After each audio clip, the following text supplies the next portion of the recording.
मी आज आलो आहे मालवण नगर परिषदेच्या रॉक गार्डनमध्ये. आतमध्ये प्रवेश घेतानाच प्रवेशद्वारावरच अडवले प्रत्येकी माणशी 10 रुपये. मी म्हटलं ठीक आहे, चला 10 रुपये देण्यामध्ये काही गैर नाही आहे. पण आतमध्ये आल्यावर परिस्थिती बघितली तरी वेगळीच. तुम्ही हे पाहू शकता, 10 रुपये नाही, त्याच्याऐवजी तुम्ही 50 रुपये घ्या. पण आज खेळाच्या साहित्याची बघा मोडतोड झालेली आहे. हे बघा, काय खेळायचं आणि काय करायचं हे तुम्हीच ठरवा. बघा, मी काही बोलत नाही. घसरगुंडीवर खेळायला जर का गेलं तर लहान मुलांच्या पार्श्वभागाला जर का इजा झाली, ह्याला जबाबदार कोण आहे? हे बघा, पाईपाचे कसे तुकडे निघालेत बघा.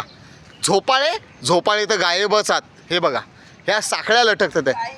मला एक तरी खेळणी अशी दाखवा की पूर्ण आहे.